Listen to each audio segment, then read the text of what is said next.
When someone tells you there's no room, they don't mean space. They mean priority. I stood in the hallway of my brother's house, holding a stack of coats that smelled like expensive laundry detergent and cold winter air, and I realized the square footage hadn't changed since last year.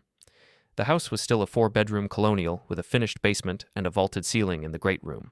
There was plenty of physical volume for human bodies. But as I watched my daughter, Sarah, trying to find a place to sit on the edge of a hearth that was already crowded with my brother's children and their oversized electronic gadgets, I saw the truth of the logistics. Calvin's house was a stage, and we were the stagehands who had accidentally wandered into the spotlight during the first act. "Dennis, could you move those into the study?" My sister-in-law, Brenda, asked without looking at me. She was busy arranging a platter of artisanal cheeses that probably cost more than my monthly car insurance. "The kids need the hallway clear for the VR headsets. It's a trip hazard." I looked at Sarah. She was 14, at that age where she was mostly limbs and quiet observation. She looked up at me, then back at her cousins. They didn't look up. They were immersed in a digital world, goggles strapped to their heads, swinging plastic controllers through the air. My son, Leo, who was 10, was standing by the Christmas tree looking at the mountain of gifts. His name wasn't on the big ones. In fact, as I scanned the tags while moving the coats, I noticed his name wasn't on much of anything at all.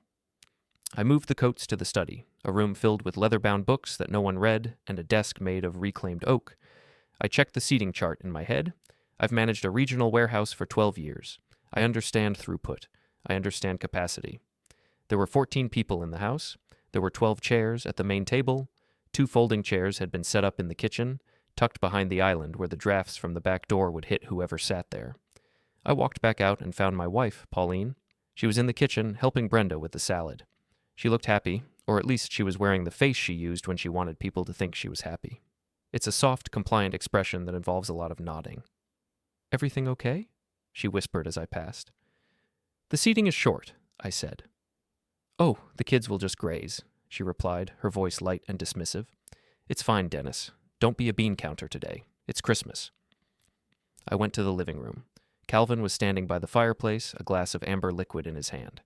He looked like a man who had never experienced a moment of genuine doubt in his life.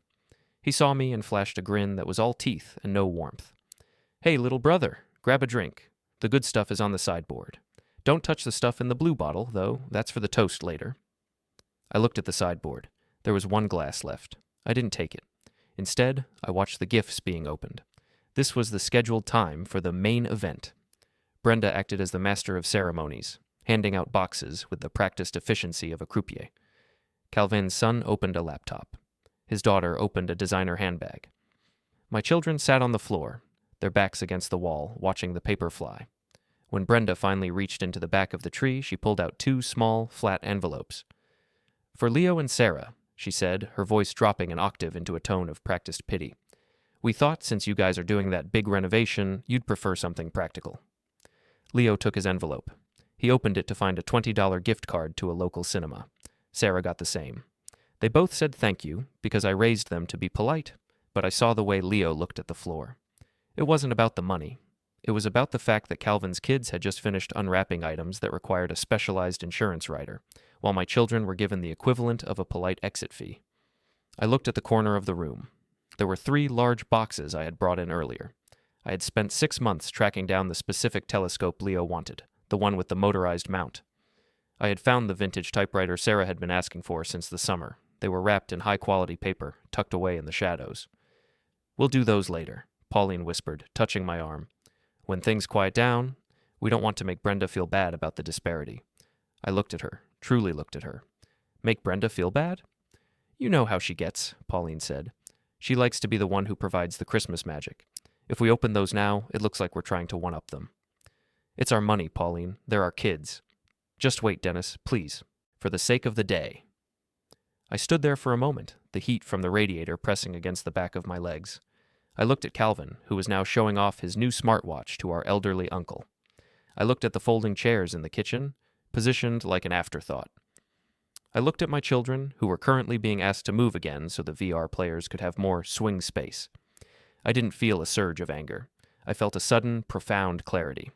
It was the same feeling I get when a manifest doesn't match the pallet count.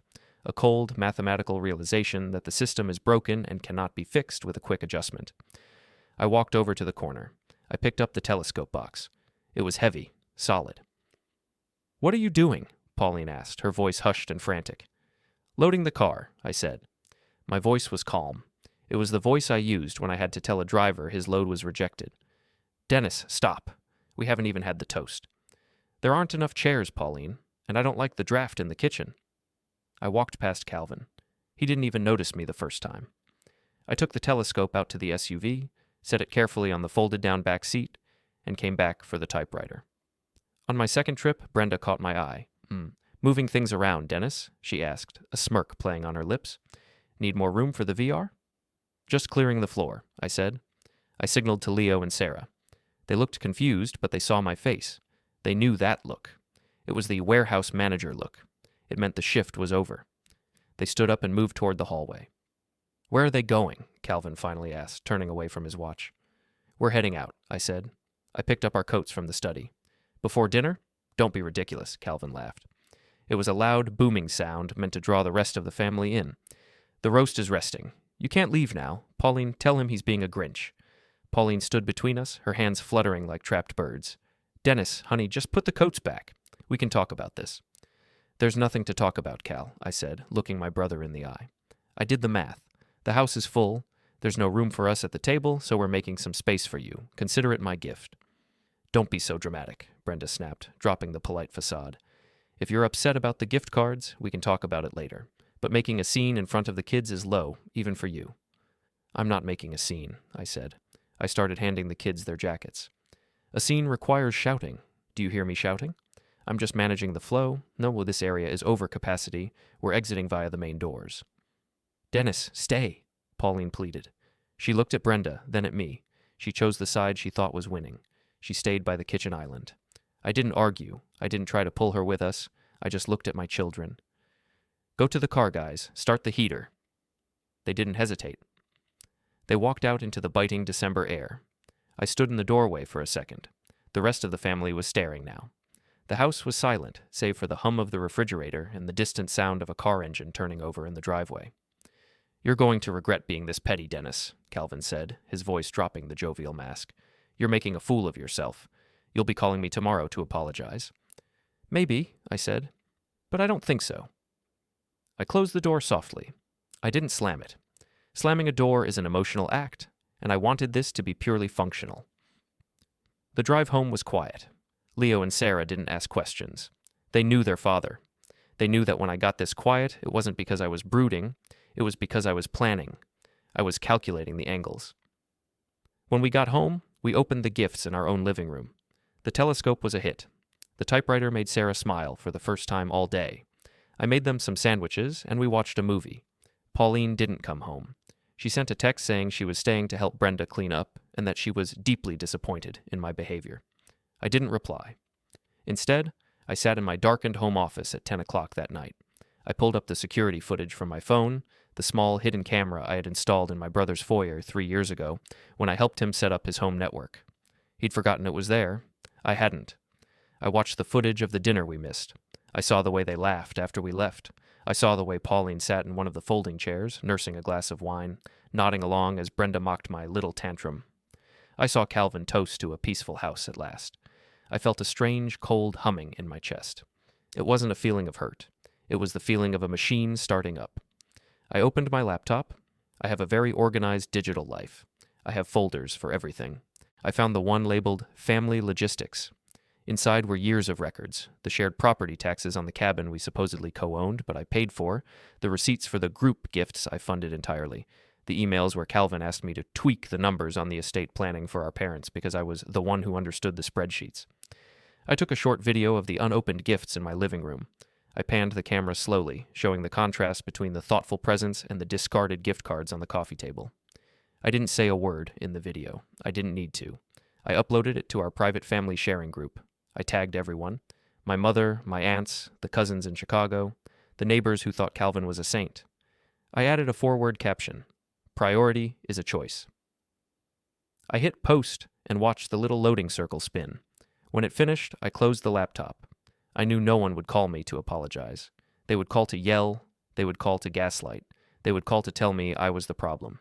But they would only do that because for the first time in 47 years, I had stopped being a line item they could just delete. I sat in the dark, listening to the silence of my house. In the distance, a phone began to vibrate on the kitchen counter, then another. The logistics had shifted. The morning after was quieter than the night before, which is the nature of a pressure system before the storm hits. I woke up at 5:15, habit being a more reliable alarm than any electronic device. I sat in the kitchen with a cup of black coffee, watching the light slowly reclaim the backyard. My phone sat face down on the granite island. It hadn't stopped vibrating until roughly 3 in the morning, a rhythmic buzzing that sounded like a trapped insect trying to find a way through the stone. I hadn't checked a single notification. In my line of work, you learn that information is like a perishable commodity. If you release it too early, it loses value. If you wait too long, it rots. But if you let it sit just long enough, the vacuum created by silence begins to draw people in. They fill the quiet with their own insecurities, their own guesses, and eventually their own admissions of guilt. The video I had posted was 42 seconds long. It was steady, unblinking, and devoid of commentary. It showed the 2 cinema gift cards resting on a stained coaster, followed by the telescope and the vintage typewriter. The contrast was stark, not just in monetary value, but in the visible effort of knowing a child's heart versus checking a box to be rid of them. By tagging the entire family, I hadn't just spoken to Calvin.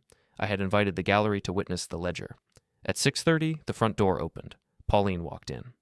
She looked exhausted, her coat hanging off one shoulder, her hair messy from a night spent on a sofa that wasn't ours. She didn't look at me. She went straight to the coffee maker, her movements jerky and inefficient. "You have to take it down," she said. Her voice was thin, brittle. "Good morning to you too," I said, taking a slow sip of my coffee. "Dennis, I'm serious. Calvin is losing his mind. Brenda has been crying for hours. They think you're trying to humiliate them in front of the whole family." I didn't use a single word of humiliation, Pauline. I didn't even mention their names. I just posted a video of my children's Christmas. Isn't that what everyone does this time of year? She finally turned to face me, her eyes red-rimmed. "You know exactly what you did. You tagged Aunt Martha.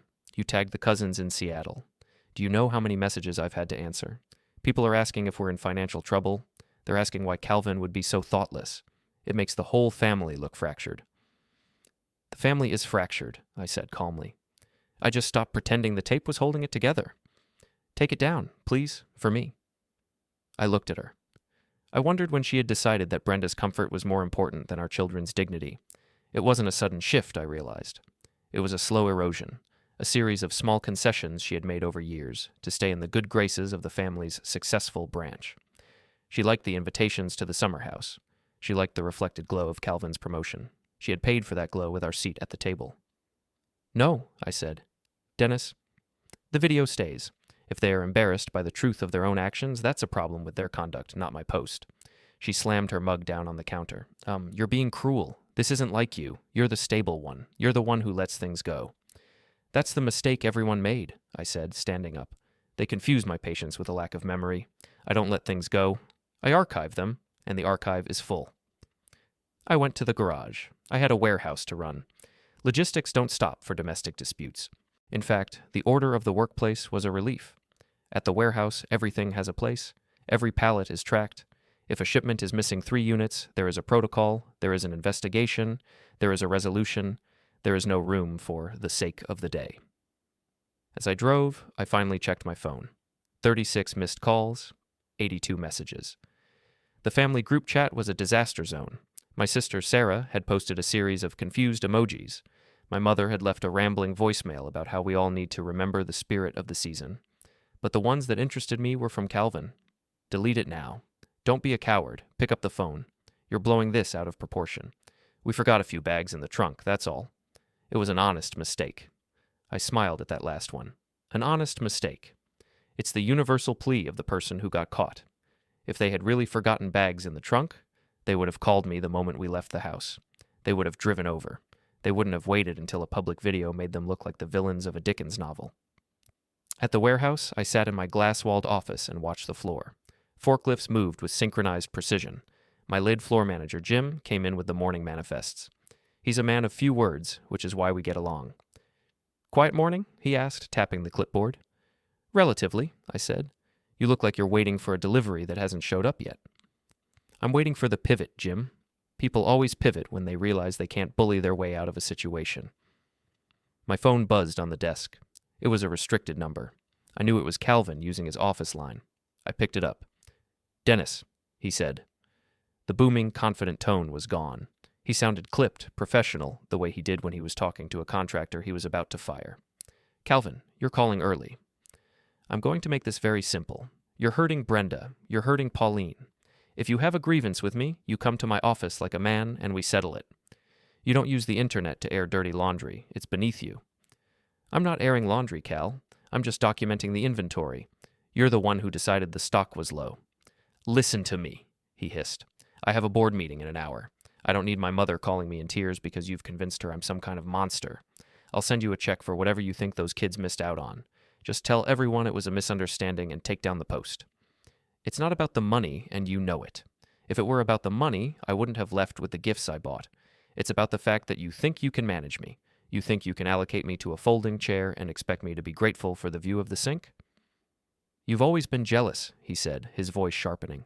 "Ever since we were kids. You couldn't handle that I built something bigger than a storage shed." "I manage 40,000 square feet of essential goods, Calvin. I know exactly how big things are. And I know that your something bigger is built on a foundation of people you think are too small to notice they're being stepped on." "I've noticed." I hung up. I didn't wait for a rebuttal. In a negotiation, the person who speaks last usually loses, because they're trying to fill the air. I had given him the silence he dreaded. The rest of the morning was a masterclass in psychological escalation. I didn't post anything else. I didn't reply to the group chat. I simply let the video sit there, a silent witness. The comments began to pile up. Cousins I hadn't spoken to in years were liking it. Aunts were asking why the kids looked so sad in the background of the video. The narrative was slipping out of Calvin's hands, and for a man like him, a man who lived for optics, that was a fate worse than any physical loss. Around noon, Pauline sent a photo. It was a picture of a suitcase on our bed. "I'm going to stay with my sister for a few days. I can't be in a house where the atmosphere is this toxic." "You're acting like a stranger, Dennis. I don't know who this version of you is." I stared at the screen. A year ago, this would have devastated me. I would have been in my car in minutes, racing home to apologize, to beg, to restore the status quo. But as I looked at the photo, all I saw was more logistics. One less person to account for in the grocery budget. One less voice telling me to stay in the shadows so others could shine. She wasn't leaving because I was toxic. She was leaving because the side she had chosen, the side of comfort and easy lies, was currently under fire, and she didn't have the stomach for the heat. She was a fair-weather ally, and the forecast had turned cold. I typed a reply. "The spare key is under the planter if you forget yours. Have a safe drive." I put the phone in my drawer and locked it. I spent the afternoon focusing on a shipping discrepancy in Sector 4. It was a minor issue, a mislabeled crate of industrial filters, but I handled it with meticulous care. I enjoyed the process of uncovering the error, tracing it back to the point of origin, and correcting the record. It felt like a rehearsal. When I left the warehouse at 5, the sun was already gone. The city felt gray and muffled. I drove to a quiet park near the river and sat in the car for a while. I thought about the next move. This wasn't just about a bad Christmas. That was just the trigger. It was about the way Calvin had handled our father's estate 3 years ago, how he had suggested I take the smaller share because I had a stable career while he had overheads. It was about the way Brenda talked over my daughter at every family meal. It was about the cumulative weight of being the reliable one, the one who never makes a scene. The world is run by people who make scenes. They get the upgrades, the promotions, the respect. The people who stay quiet are simply treated as part of the architecture. But if the architecture suddenly moves, the whole building shakes. I opened my phone and looked at a different app, a shared cloud folder that Calvin didn't know I still had access to. We had used it years ago when our father was ill, to coordinate medical bills and property records. Calvin was lazy with digital security. He used the same password for everything. I scrolled through the files. Most of it was mundane. But then I found a folder titled Project Pine. I recognized the name. It was the development project Calvin had been bragging about for months, a luxury condo complex on the north side. He had invested everything into it. It was his ticket to the next level of local power. I opened the folder and began to read. I wasn't looking for anything illegal. I didn't need a crime to break a man like Calvin. I just needed to find the pressure point. I needed to find where his public image and his private reality didn't align. 10 minutes in, I found it. It wasn't a smoking gun. It was a permit. or rather, a lack of one. A small technical detail regarding the drainage rights of the adjacent property, a property that, according to the county records I pulled up on my second screen, was owned by a small, quiet family trust. A trust that I had been managing for our great-aunt Gertrude before she passed. A trust that I was still the sole executor of. Calvin had assumed I would just sign off on the easement when the time came. He had probably already factored it into his projections. He hadn't even bothered to ask, because why would he? I was Dennis. I was the one who said yes. I was the one who didn't want to cause trouble. I felt a quiet, dark satisfaction settle into my bones. I didn't call him. I didn't threaten him. Instead, I sent a formal, professional email from the trust's account to his development firm's legal alias. Regarding the proposed drainage easement for Project Pine, after a thorough review of the impact on the trust's holdings, the request for access is hereby denied. We will not be entertaining further offers at this time. I sent the email and turned off my phone. The first pressure wave had been the video. That was for the family. The second wave was for his world. He had tried to push my children out of the room. Now I was going to see how he liked being pushed out of his own future. I drove home to an empty house. I made myself a simple dinner. I checked on Leo and Sarah, who were playing a board game in the living room. They seemed lighter, somehow. The tension that usually filled our home when Pauline was trying to force us into the Ward family mold had evaporated. "Dad?" Leo asked, looking up from the board. "Is Mom coming home?" "Not for a few days, son," I said. "Are we in trouble?" I sat down on the floor next to him. I looked at the game they were playing. It was a game of strategy, of building and defending. "No," I said. "We're not in trouble. We're just resetting the board." I went to bed and slept the deep, dreamless sleep of a man who knows exactly what the morning will bring. I didn't need to check the weather. I knew the storm was already here. The warehouse is a cathedral of predictable outcomes. On Tuesday morning, the humming of the conveyor belts felt like a physical shield between me and the static of the outside world. In my world, if you apply force to an object, it moves. If you secure a load, it stays. There is no ambiguity in a bill of lading. But as I watched the morning sun cut through the high windows, illuminating the dust motes dancing over row 40, I knew the ambiguity I had introduced into Calvin's life was currently metastasizing. Power isn't about volume, it's about the control of flow. For years, Calvin had been the primary valve in the Ward family, deciding who received the warmth and who sat in the draft. By blocking his easement for Project Pine, I hadn't just pinched his wallet, I had jammed the gears of his identity. He wasn't just a brother anymore. He was a developer with a catastrophic logistical failure on his hands. My phone remained in the drawer, but I could feel it through the wood, a phantom vibration. Around 10 o'clock, Jim knocked on my door. He looked uncomfortable, shifting his weight from one steel-toed boot to the other. "There's a guy in the loading bay," Jim said, rubbing the back of his neck. "Big guy, driving an SUV that costs more than my house. He says he's your brother, and he's not leaving until he speaks to the man in charge." "Is he obstructing the bay?" I asked, not looking up from my monitor. "Technically, yeah. He's parked right in the yellow hatch zone for Bay 3. The drivers are starting to lean on their horns." "Call the local towing service we use. Tell them there's a private vehicle blocking a commercial loading zone. Then call the non-emergency line for the police. We have a safety protocol for unauthorized personnel in the industrial sector. Follow it." Jim blinked. "You want me to tow your brother?" "I want you to clear the bay, Jim. The schedule doesn't care about surnames." I waited 5 minutes, then I stood up and smoothed my shirt. I walked down the metal gantry that overlooked the floor. From this height, the warehouse looks like a giant clock. I could see Calvin. He was standing next to his obsidian black vehicle, waving his arms at a semi-truck driver who was looking down from his cab with weary indifference. Calvin looked small against the backdrop of 30-foot racking systems. He looked like a man who had forgotten that the world is mostly comprised of people who don't care who he is. By the time I reached the bay floor, the sirens were audible in the distance. "Dennis!" Calvin shouted when he saw me. He marched toward me, his Italian leather shoes clicking on the concrete, a sound entirely out of place here. "What is this? I've been calling you for 4 hours. My lawyers got an email from a trust executor they didn't even know existed. What are you playing at?" I stopped 10 feet away from him. I didn't cross into his personal space, and I didn't invite him into mine. "You're in a hard hat zone, Calvin. You don't have the proper footwear or high-visibility gear. You're a liability." "Don't give me that corporate talk," he snapped. His face was a deep mottled red, the color of a brick that had been left in the sun too long. "That easement is a formality. It's been in the works for a year. You can't just pull the rug out because you're having a midlife crisis about a Christmas party." "It's not a formality to the trust," I said, my voice low and steady, designed to be drowned out by the heavy machinery around us. "The trust has a fiduciary duty to protect its interests. Diverting the runoff from a 20-story luxury complex onto protected land is a long-term risk. I've decided the risk is unacceptable. You've decided? You're a warehouse manager, Dennis. You move boxes. You don't know the first thing about urban development or the legalities of the Pine Project. I know how to read a contract, Cal, and I know that without my signature, your Northside Jewel is just a very expensive hole in the ground. You have investors, don't you? People who don't like delays?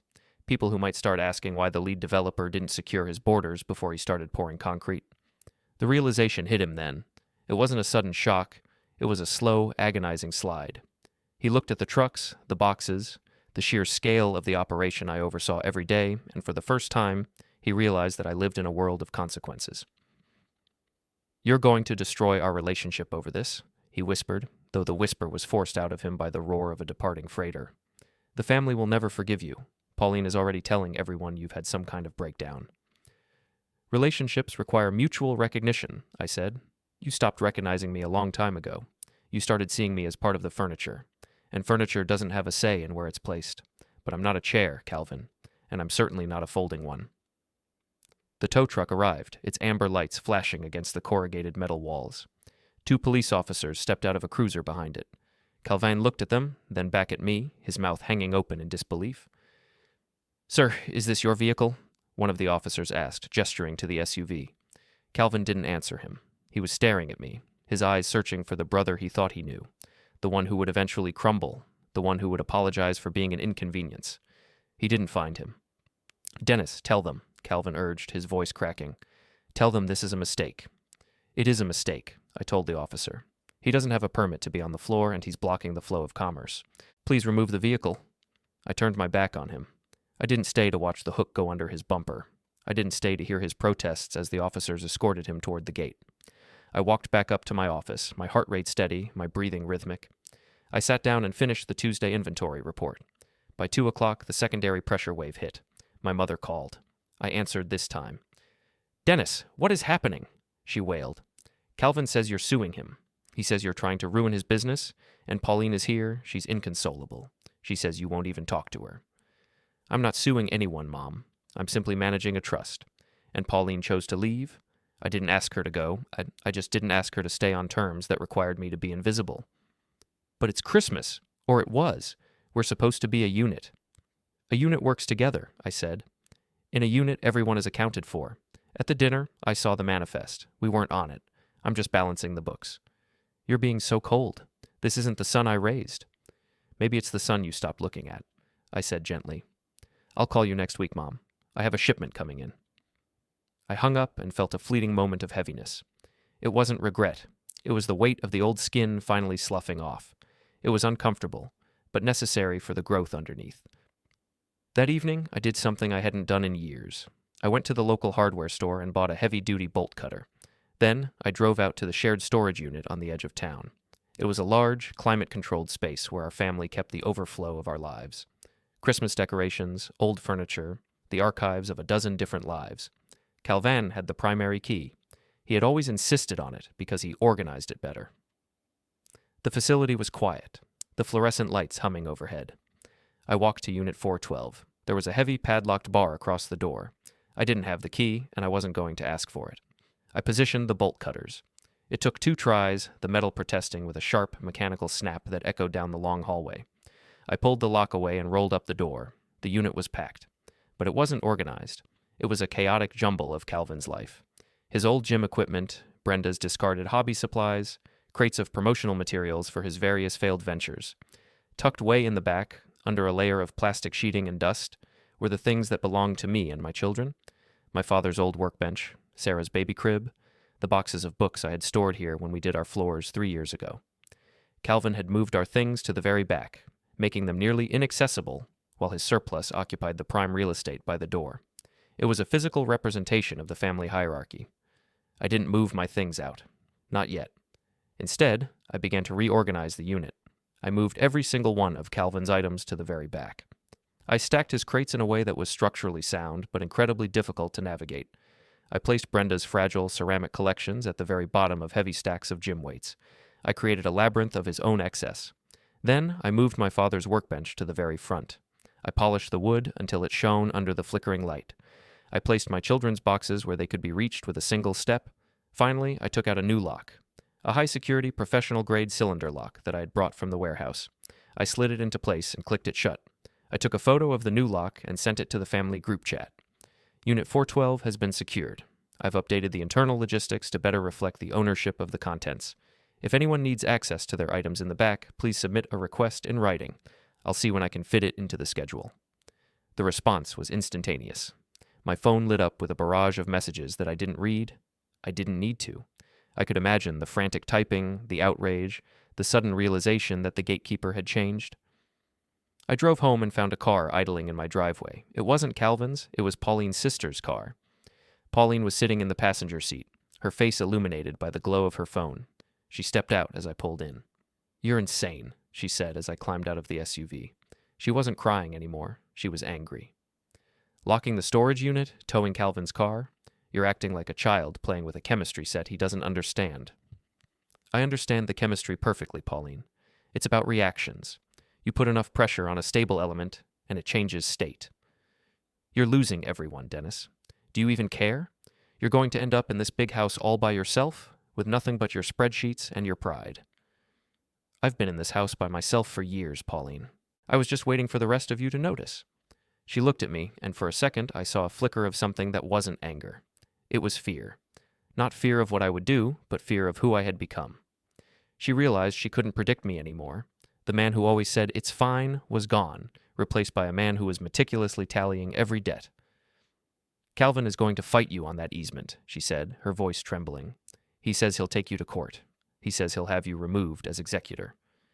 "He can try," I said. "But court takes time, and time is the one thing his investors won't give him. Every day that hole in the ground stays empty, he loses $100,000. I can afford to wait." "Can he?" I walked past her toward the front door. "What do you want, Dennis?" she called out after me. "What is the end of this? Do you want an apology? Do you want money?" I paused with my hand on the doorknob. I looked back at her, the shadows of the porch obscuring my expression. "I don't want an apology, Pauline. Apologies are just words used to bridge the gap until the next offense. I want the ledger to be balanced, and we're still a long way from zero."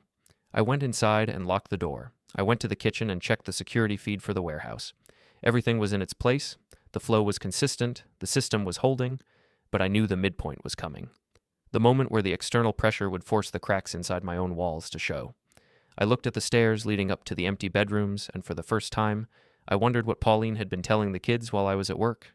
The betrayal wasn't just coming from the brother across town. It was already inside the house.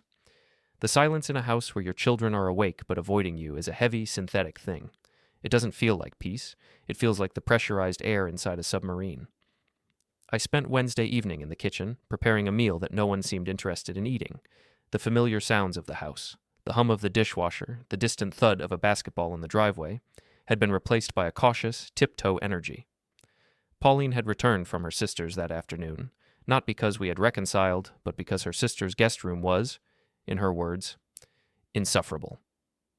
She was currently in the living room, her voice a low, rhythmic murmur as she spoke to someone on the phone. I sat at the kitchen table with my laptop, but I wasn't looking at warehouse manifests. I was looking at our joint bank account.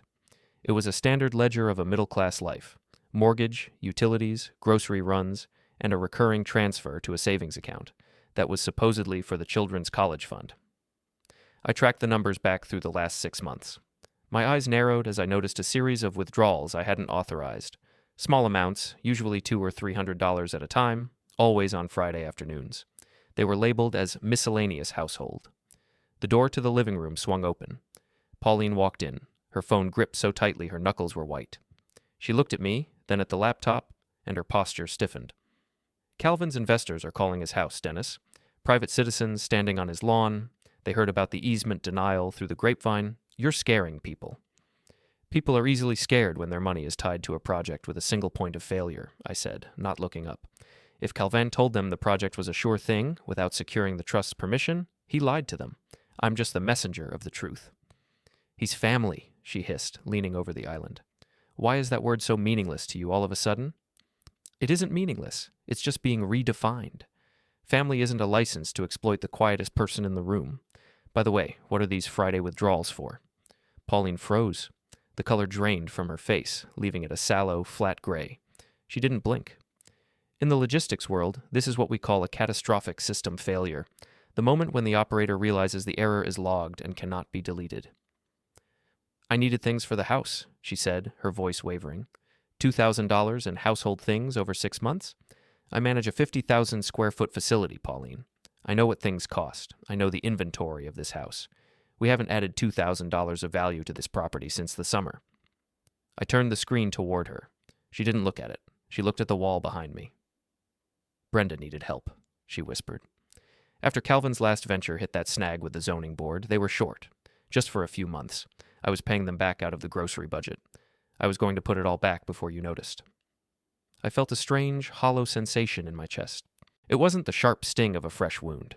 It was the dull, heavy realization that the foundation I had been standing on was actually a honeycomb of rot.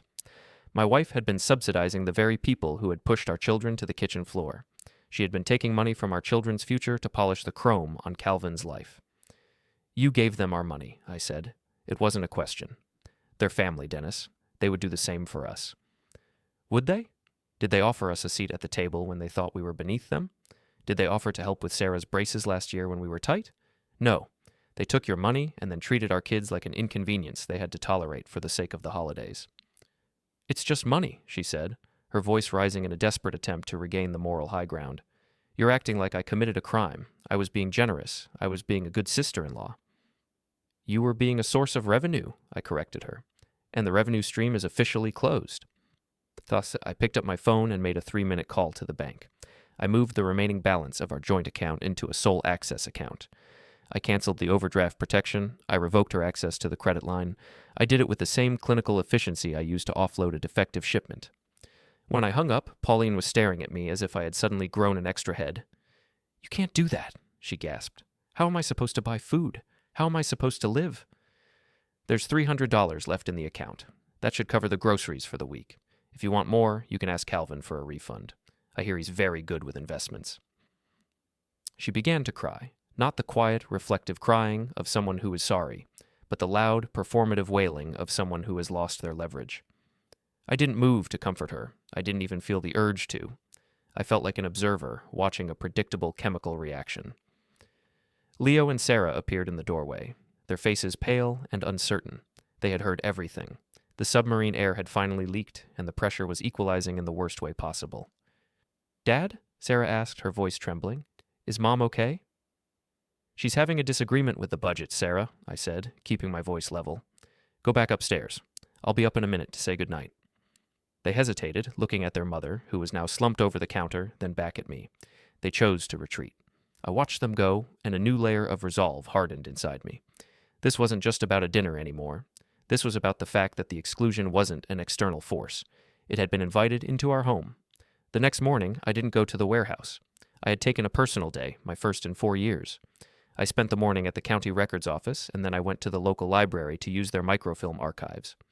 I was looking for the original deed to the Ward family estate, the one our grandfather had divided before he passed.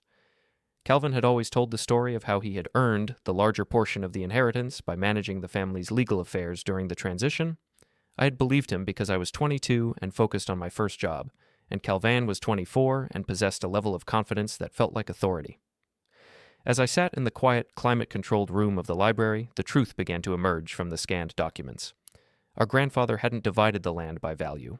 He had divided it by utility. Calvin was given the developed acreage because he was expected to maintain the family home. I was given the worthless, swampy parcels to the north, the very parcels that now formed the backbone of the drainage system for the entire district.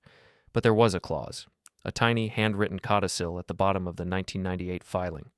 It stated that if the developed acreage was ever used for commercial gain, the proceeds were to be split equally between the heirs, regardless of the deeded boundaries. Calvin had been planning Project Pine for years.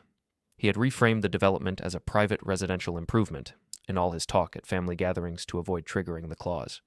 He hadn't just pushed us out of Christmas, he had spent 2 decades carefully erasing the legal trail that would require him to share his success. He hadn't built something bigger, he had stolen a head start. I felt a cold, mechanical click in my mind. The last piece of the puzzle had fallen into place. The exclusion wasn't a matter of personality, it was a matter of math. If he kept us sidelined, if he kept us feeling small and lucky to be invited at all, we would never think to look at the paperwork. We would never think to ask for our share of the Project Pine pie. I left the library and drove to a small coffee shop on the outskirts of town. I had arranged to meet an old family friend, Mr. Henderson, who had been our father's accountant for 40 years before retiring. He was 80 now, his hands shaky but his mind as sharp as a warehouse hook. "Dennis," he said, sliding into the booth, "I was wondering when you'd call. I saw that video you posted. My granddaughter showed it to me. Brave thing to do, in a family like yours." "I'm not interested in being brave, Mr. Henderson. I'm interested in being accurate. I found the 1998 codicil." The old man nodded slowly, sipping his tea. "Your father knew. He tried to tell you, but you were always so busy being the good son. And Calvin? Well, Calvin has a way of taking up all the air in a room. He made it very clear that he was handling everything so you wouldn't have to worry." "Did he know about the commercial gain clause?" "He's the one who tried to have it removed in 2012, Henderson said. "I told him it was impossible without your signature. He told me he'd handle it. I assumed he meant he'd talk to you." "He didn't." "I figured as much when I heard about the condos. It's a bold move, trying to build a kingdom on land that's half owned by the person you're ignoring." I thanked him and left. As I walked to my car, my phone began to ring. It was a number I didn't recognize, but I answered it anyway. "Mr. Ward?" a voice asked. It was professional, guarded. "This is Marcus Thorne. I'm the lead investor for the Northside Development Group. I believe you've been having some logistical issues with our mutual friend, Calvin." "I don't have issues," I said. "I have requirements, and currently those requirements aren't being met." "We'd like to meet," Thorne said. "Tomorrow evening. Neutral ground. Calvin won't be there. We think it's time we spoke to the man who actually holds the keys to the drainage." "I'll be there," I said. "But I should warn you, the price of admission has gone up significantly since yesterday." I hung up and sat in my car. The sun was setting, casting long, sharp shadows across the parking lot. I thought about the family meeting Calvin had called for Sunday. He had sent out a mass email, excluding me but including Pauline, stating that there would be a family intervention to discuss my recent erratic behavior. He thought he was setting a trap. He thought he was going to use the collective weight of the family to crush me back into my role as the invisible brother. He didn't know that I was no longer playing the same game. I drove home and found the house dark. Pauline was in bed, or pretending to be. I went into the kitchen and made a list. Not a grocery list, but a list of every slight, every theft, and every lie that had been tallied over the last 20 years. It was a long list. I looked at the final entry. Christmas dinner. 2 folding chairs. I smiled. It was a small, cold smile. The story wasn't about a holiday. It was about erasure. Calvin had tried to erase my family from the Ward legacy so he could keep the spoils for himself. Pauline had helped him, hoping for a crumb of the prestige. I opened my laptop and began to draft the presentation for Marcus Thorne. I didn't use emotional language. I used charts. I used maps. I used the 1998 codicil as the final slide. The midpoint had passed. The domestic war was no longer a stalemate. I had the high ground, and I was about to release the pressure. The boardroom of the Northside Development Group was located on the 32nd floor of a building that overlooked the very riverbank where my brother intended to build his legacy. The walls were made of floor-to-ceiling glass, offering a view of the city that made everything below look like a miniature model kit. Marcus Thorne sat at the head of a polished mahogany table that was long enough to park a delivery truck on. He didn't look like a man who spent time at family dinners or worried about the seating arrangements for children. He looked like a man who viewed the world as a series of obstacles to be cleared. "Mr. Ward," Thorne said, gesturing to the chair opposite him. "Thank you for coming. I'll be blunt. We've sunk $12 million into the site preparation for Project Pine. We have equipment sitting idle. We have a timeline that is currently being liquidated by your refusal to sign a document that has been sitting on your desk for months. Why are we here?"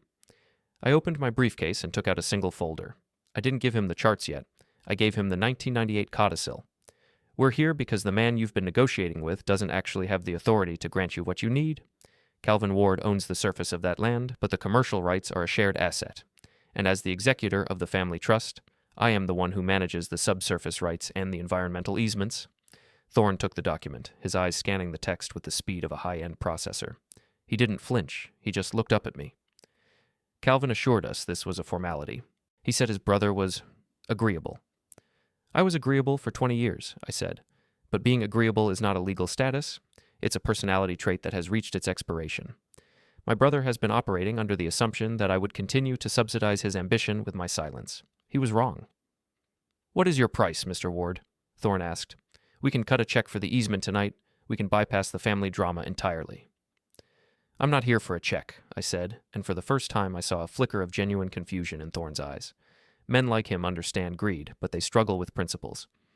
"I want a full audit of the project's ownership structure. I want my children's names added to the secondary equity pool, as per the 1998 agreement, and I want the management contract for the logistics of the construction phase to be awarded to my firm." "You're a warehouse manager," Thorne noted. "I'm a man who knows how to move 500 tons of material a day without losing a single bolt. Your current contractor has a 15% waste margin. I can bring that down to 3. I'm not just asking for a seat at the table, Mr. Thorne. I'm telling you that I'm the one who's going to build the table." Thorne leaned back, his fingers steepled. He looked at the window, then back at the document. "If we agree to this, Calvin is effectively sidelined. He becomes a junior partner in his own dream." "He becomes what he actually is," I said, "the face of the operation. I'll be the structure." I left the building 20 minutes later with a signed letter of intent. The air outside was crisp, the kind of cold that feels sharp in the lungs. I didn't feel a sense of triumph. I felt the steady, rhythmic satisfaction of a machine that had been recalibrated. The pressure was no longer building inside me.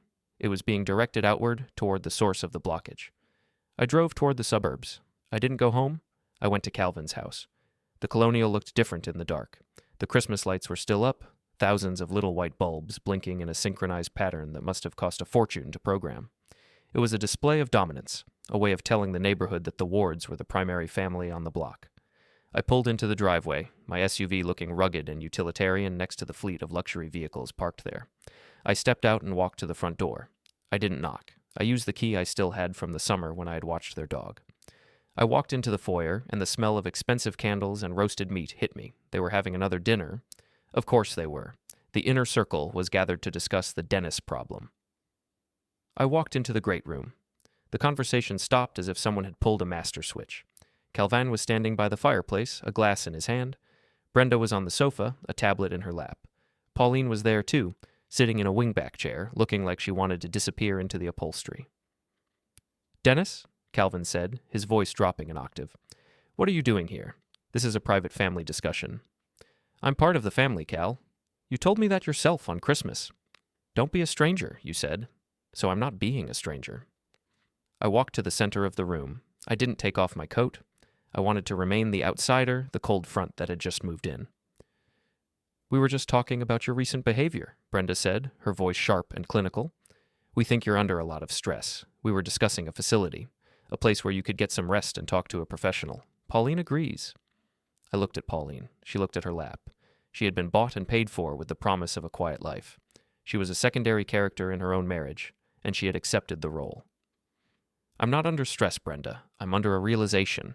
And as for a professional, I just spent 2 hours with Marcus Thorne. He's very professional. He sends his regards." Calvin's glass hit the hearth. It didn't shatter, but the amber liquid splashed across the white stones, a dark, spreading stain. "You went to Thorne? After I told you to stay away from the office? You're interfering with a multi-million-dollar contract, Dennis. That's not a family spat. That's legal suicide."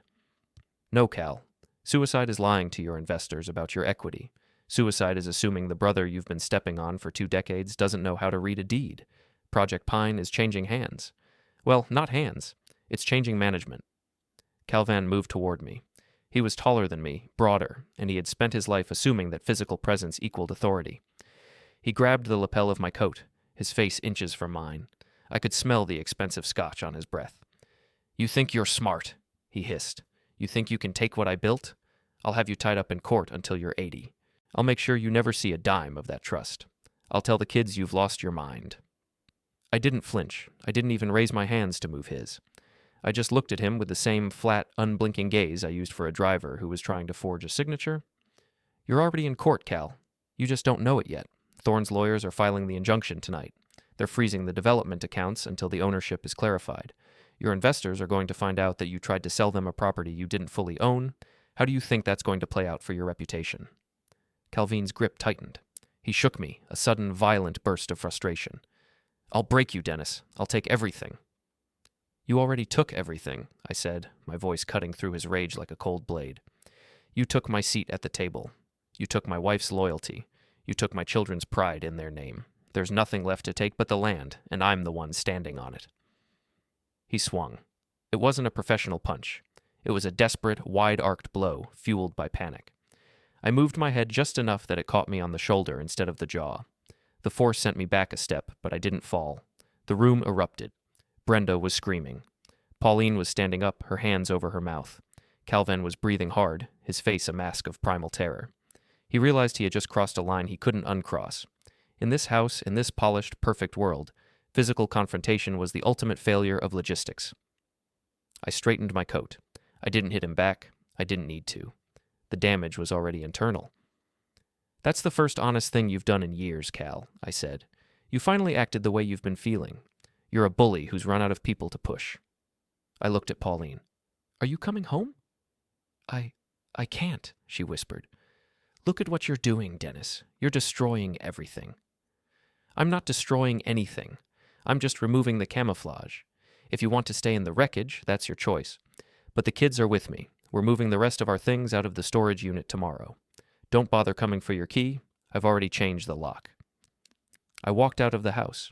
As I reached the driveway, I heard a loud crashing sound from inside, the sound of something heavy being thrown against a wall. It was followed by the sound of Calvin shouting, a raw, wordless sound of a man who has realized his walls are not as thick as he thought. I drove to the storage unit. I used my new key and opened the door. I sat on my father's old workbench, the smell of sawdust and old oil surrounding me. It was the only place that felt real. I took out my phone and sent a final message to the group chat, the one that included every aunt, every cousin, and every neighbor. The family meeting on Sunday is still on, but the location has changed. We'll be meeting at the Northside site office. I have some documents I'd like everyone to sign. It's time we finalize the estate. I sat there for an hour, watching the red light of the security system blink in the corner. I wasn't waiting for a reply. I was waiting for the final shift. The pressure was at its peak, the valves were wide open, and the flow was inevitable. By tomorrow, the name Ward would mean something different. It wouldn't be a synonym for Calvin's ambition. It would be a record of what happens when you forget to account for the man who keeps the books. I looked at the workbench, the solid, unyielding wood that had supported my father's hands and now supported mine. I felt a sense of finality. The exclusion was over, not because they had let me in, but because I had rebuilt the house around them. The Northside site office was a modular trailer perched on the edge of a gravel lot, surrounded by the skeletal remains of heavy excavators and stacks of reinforced steel. It was a place of utility, not comfort. On Sunday morning, the air was a sharp, biting gray that seemed to leach the color out of everything it touched. I arrived an hour early. I had brought 3 folders, a portable heater, and a thermos of coffee. I sat at the laminate table and watched the gate. In my warehouse, the final audit is always the quietest part of the month. It's the moment when the physical reality of the inventory meets the theoretical reality of the ledger. There is no room for negotiation during an audit. The numbers either reconcile or they do not. As I watched the first car, my mother's sedan, pull through the gate, I felt the familiar, rhythmic calm of a man who has already checked the math 3 times.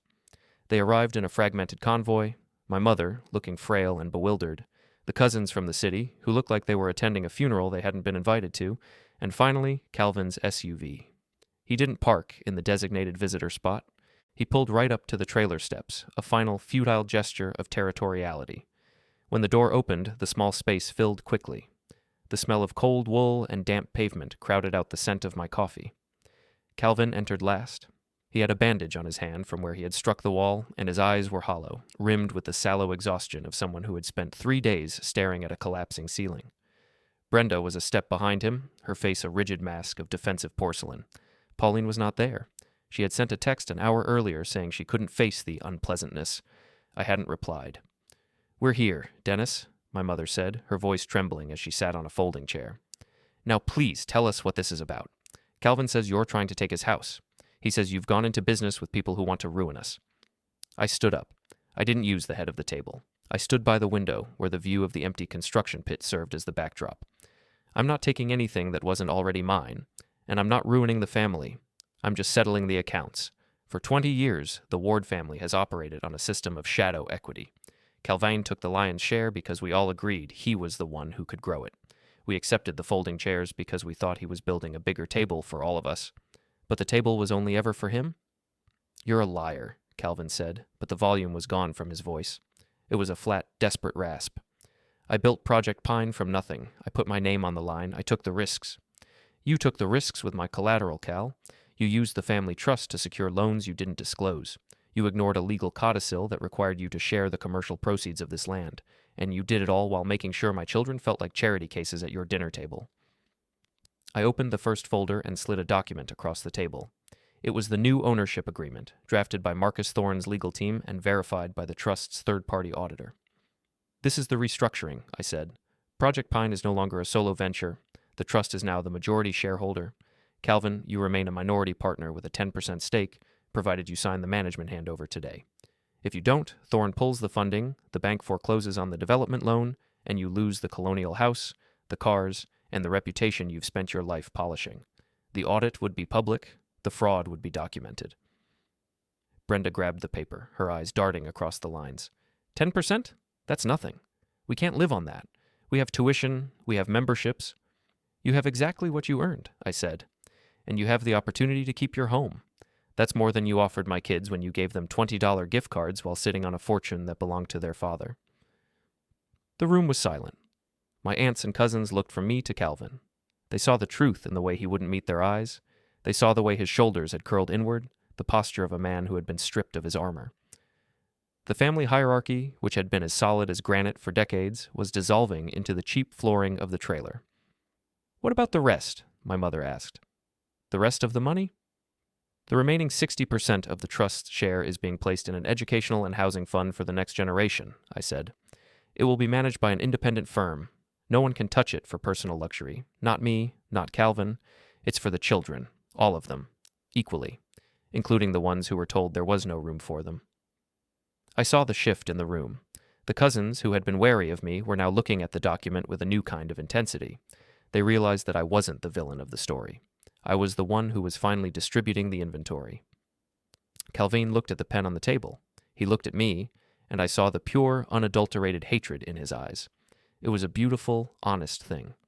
He hated me because I had stopped being a variable he could control. I had become the constant. "You think this makes you the big man, don't you?" Calvin spat. "Sitting here in a tin shack, playing judge and jury. You're still just a guy who counts boxes, Dennis. You'll always be the guy in the warehouse." "I like the warehouse, Cal. It's honest work. You should try it sometime. You're going to need a job once the development group brings in their own management team." He picked up the pen. His hand was shaking so violently that the first stroke of his signature was a jagged line, but he finished it. He pushed the paper back toward me as if it were a hot coal. "There," he said. "You've got your pound of flesh. I hope you choke on it. It's not flesh, Calvin. It's just a balance sheet, and it's finally reconciled." I picked up the papers and tucked them into my folder.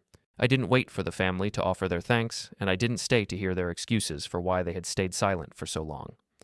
I had seen the way they looked at Calvin when he was on top, and I saw the way they looked at him now. Their loyalty was a weather vane, and I had no interest in the wind. I walked out of the trailer. The cold air felt different now, less like a blade and more like a fresh start. I walked to my SUV and saw my children sitting in the back seat. They had been waiting for me. Leo was looking at a book, and Sarah was staring out at the construction site, her expression thoughtful and calm. I climbed into the driver's seat.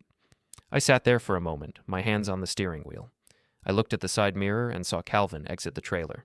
He stood on the gravel, looking at his expensive SUV, then at the empty hole in the ground that was no longer his. He looked small. He looked like an item that had been mislabeled and moved to the back of the shelf. "Is it over, Dad?" Sarah asked from the back. "The audit is finished," I said. "The inventory is secure." I started the engine. I didn't feel a surge of joy or a rush of triumph. I felt the steady, quiet hum of a machine that was finally running at peak efficiency. I had spent 47 years being the foundation, the part of the structure that no one notices because it never groans and never fails. I was still the foundation, but I had moved the house. I drove toward the gate. I didn't look back at the trailer or the man standing in the gravel. I thought about the evening ahead. I would go home, I would make dinner for my children, and I would sit in my chair. There would be no folding chairs, there would be no drafts. As we cleared the gate and merged onto the main road, I saw a billboard for a luxury jewelry store. It featured a happy family sitting around a massive table, dripping in gold and smiles. A month ago, that image would have made me feel a dull ache of exclusion. Now I just saw a poorly managed marketing budget. The silence in the car was comfortable. It was the silence of people who knew exactly where they stood. I looked at the road ahead, the gray pavement stretching out toward the horizon, predictable and solid. When someone tells you there's no room, they're usually lying. There is always room. You just have to be the one who owns the blueprints. I reached over and turned up the heater. The warmth filled the cabin, steady and sure. I didn't need a toast. I didn't need an apology. I had the ledger, and for the first time in my life, the balance was exactly where it needed to be. The city blurred past us, a collection of lights and shadows, of people trying to find their priority. I was no longer one of them. I was the man who had closed the books. Finality is not a loud sound. It is the click of a lock, the signature on a page, the steady breath of a man who is no longer waiting for an invitation. I drove home.